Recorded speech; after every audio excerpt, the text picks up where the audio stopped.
El Servicio Electoral comunicó que no presentará ayuda más que otorgar antecedentes y responder dudas sobre mecanismos electorales para la consulta ciudadana organizada por la Asociación de Municipalidades fijada para el próximo 7 de diciembre. Según detalló en un comunicado, la institución solo puede organizar elecciones nacionales y plebiscitos comunales. Para conversar sobre esto y por supuesto del acuerdo político que se alcanzó en horas de la madrugada, nos acompaña hoy Patricio Santamaría, presidente del Consejo Directivo del CERVEL. ¿Cómo está? Bienvenido, Patricio. Muchas gracias, Gonzalo. Muy bien. A ver, en primer lugar, preguntarle por lo que ha pasado en las últimas horas. Se ha alcanzado un acuerdo político con, por primera vez en la historia de la República, la posibilidad de hacer una nueva constitución. No reforma constitucional, una nueva constitución y con un plebiscito con fecha a la vuelta de la esquina, en abril próximo. Así es. Bueno, sin duda no voy a ser novedoso si digo que es histórico por una serie de razones que tú señalas. Primera vez que se convoca a la ciudadanía para que defina si es necesario, se estima necesario hacer una nueva constitución, un nuevo marco constitucional y además para que se establezca y se determine el mecanismo. Nosotros en eso lo habíamos planteado. Creo que cualquier salida pacífica a la situación que se ha vivido en los últimos días de alguna forma pasaba por convocar a la ciudadanía a expresar a través de los mecanismos que establece la misma Constitución que está en extinción y que seguramente va a estar recogida en la siguiente Constitución, esto de que la soberanía al residir en el pueblo puede expresarlo directamente a través de plebiscitos nacionales o comunales y también a través de los representantes electos. En algo que no es un principio que nosotros hayamos inventado, que el constituyente del 80 haya inventado, sino que recoge lo que es un derecho humano fundamental. Todas las personas tienen derecho a participar en el gobierno de su país. Así lo establece el artículo 21 de la Declaración de Derechos Humanos. Y lo hace directamente a través de plebiscitos o a través de representantes elegidos en elecciones fidedignas, justas y equitativas. Sí. Ustedes ya han explicado el porqué del no apoyo directo en la organización del plebiscito que habían convocado los alcaldes para el día 7. Hay un impedimento legal que no lo posibilitaba, pero sí ofrecieron su asesoría, ¿no? Su orientación. Así es. Pero quiero pasar rápido por esto, porque me da la sensación de que con el acuerdo de la madrugada esto queda superado. Además, en la mañana hablábamos con el vicepresidente de la Asociación de Municipios y decía que ya ante las circunstancias para él, porque se tiene que definir durante la mañana, ese plebiscito municipal es prácticamente innecesario. Sí, lo primero señalar, Gonzalo, es muy bueno plantearlo. Ha salido en algunos medios de comunicación que nosotros habríamos votado y por 4-1 se habría determinado no apoyar, cosa que no es efectiva. Ocurre cuando a veces los voceros no somos consultados directamente o conversan otras personas e interpretan determinados temas. Yo como presidente jamás pondría en votación en un consejo directivo una situación que claramente está definida por ley. Y por ley nosotros solamente podemos organizar, supervisar elecciones o plebiscitos nacionales y comunales. No está considerada la consulta, que es muy válida, pero que es una forma de instrumentar la participación ciudadana y que está entregada a la responsabilidad de los respectivos municipios. Por lo demás ha sido la práctica de siempre. Nosotros conocemos muchas consultas ciudadanas que se han realizado sin la participación del CERVEL. Entonces lo que ocurrió en este momento fue fundamentalmente limitar o determinar, y ahí sí hubo votación porque lo pidió uno de los consejeros, hasta dónde llegaba esta orientación que nosotros no podíamos negar. Yo desde un primer momento planteé, si nosotros somos el órgano que tiene la experiencia, el conocimiento, los antecedentes para organizar buenas elecciones, lo hemos hecho de manera eficiente, no podemos restarnos a eso. Y entonces se determinó una serie de aportes, yo no diría asesoría, sino que más bien orientación que se ha estado dando. Yo he estado en conversaciones con Germán Codina, fundamentalmente, presidente de la Asociación Chilena de Municipalidades. Ayer mismo conversamos, ofrecimos lo que podemos ofrecer. Y aquí hay otro punto que muy rápidamente quiero explicar. Se generó toda una polémica y ayer recibimos una cantidad de tweets, le digo, además muy amables como son habitualmente en estas redes sociales, en el sentido de que queríamos hacer votar exclusivamente a los mayores de 20 años. No es así. La ley a nosotros nos faculta para llevar el registro electoral. El registro electoral lo actualizamos día a día con las personas que fallecen y las personas que van cumpliendo 17 años y van a poder votar a los 18 años. Pero cosa distinta es el padrón electoral. El padrón electoral, bueno, y este registro es reservado. Nosotros no podemos darlo a conocer porque tiene datos reservados de las personas. Hay sanciones penales muy graves para las autoridades o funcionarios del servicio electoral que den a conocer datos que están bajo su reserva y su custodia. ¿Cuándo autoriza la ley a hacer padrones electorales? 120 días antes de una elección, de un plebiscito nacional como el que vamos a tener en abril del próximo año o de un plebiscito comunal.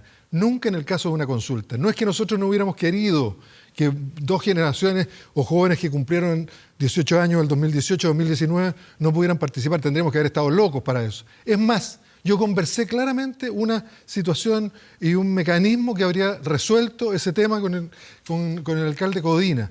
Ha habido una buena disposición, el servicio electoral hemos acuñado la forma o la fórmula ver más cerca, menos podríamos habernos restado a una situación como esta. Creo que ayer hubo confusión porque no se plantearon las cosas por los órganos regulares del servicio electoral. Bueno, vamos a ver qué pasa de partida con ese plebiscito, Sí. si se lleva a cabo o no ante las nuevas circunstancias. Así es. Yendo a este acuerdo político y el camino a la nueva Constitución, ya hay fechas en este acuerdo que tiene la firma de prácticamente todos los partidos, salvo el Partido Comunista.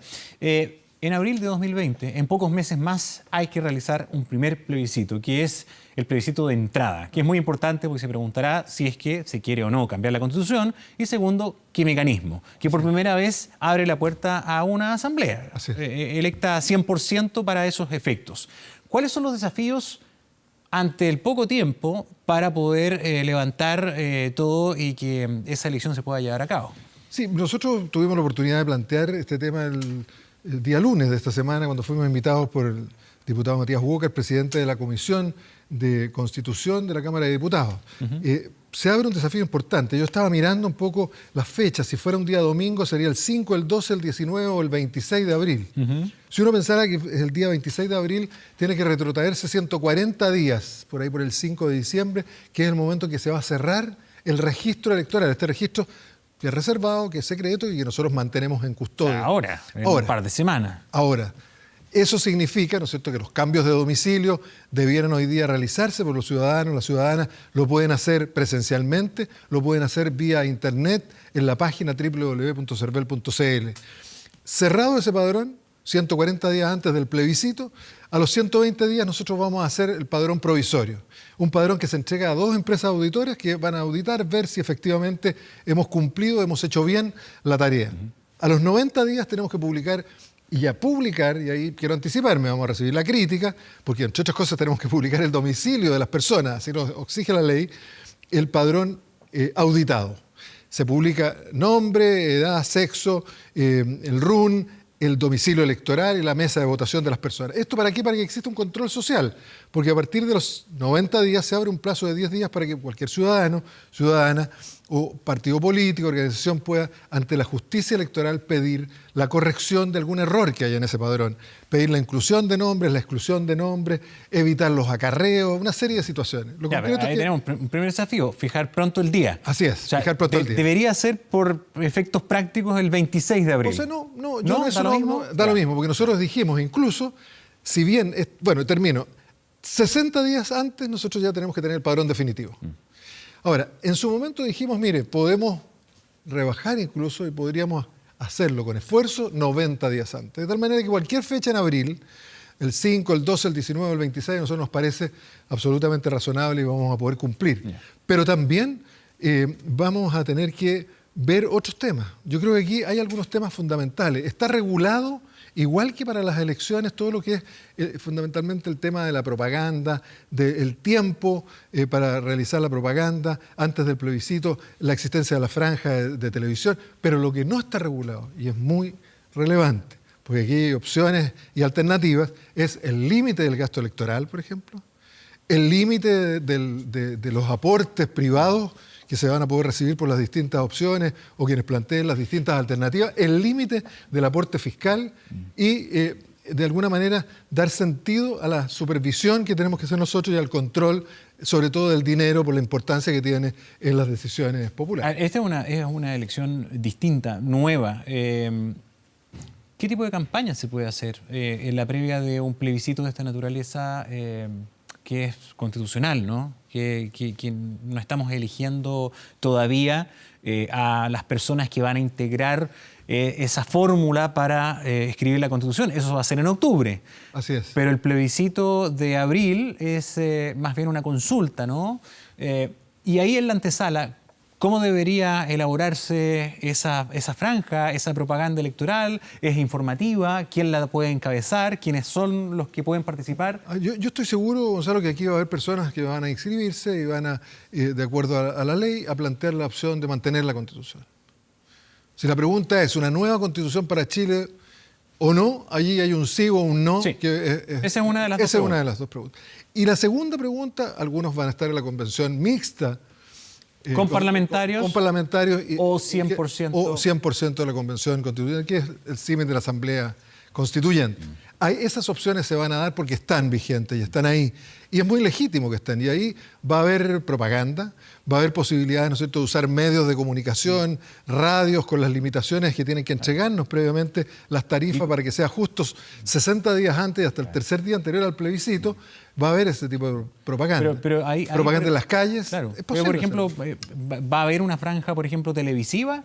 ¿Esa franja televisiva se le va a abrir a partidos o a organizaciones? Bueno, en esto yo espero un poco la regulación que debiera hacerse. En este y en otro tema que después me interesaría plantear. Y ahí nosotros lo que vemos en la experiencia y en lo que está regulado respecto de los dos casos de plebiscito que hay en la Constitución que está extinguiéndose o empezó a extinguirse, ahí se establece obviamente una franja de 30 minutos por parte de iguales a las distintas opciones que están en el plebiscito.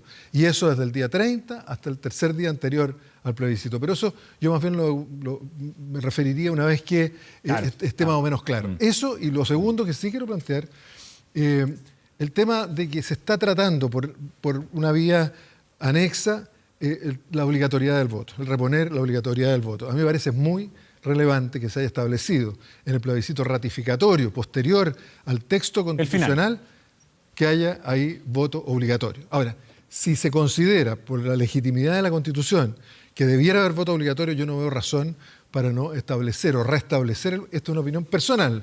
No represento al servicio electoral, siempre lo digo. ¿Debería restablecer ya? Yo creo que debería restablecer. El próximo martes se debate en la Comisión de Gobierno Interior una propuesta transversal de parlamentarios para... Lo mejor es en abril. Yo creo ya que tener un voto cualquier obligatorio. elección siguiente, para evitar algunos de los problemas que se han planteado y que también tienen que ver con este estallido social por la inequidad o la desigualdad que se produce en materia electoral, creo que debiera avanzarse también en esa línea. Pero, y lo último, se nos va el tiempo, ya están surgiendo a pocas horas la demanda de el voto más joven, de rebajar la edad para que pueda participar personas más jóvenes en todo este proceso de decisión. ¿Se puede técnicamente? A ver, técnicamente si uno mira la experiencia de otros países, se puede.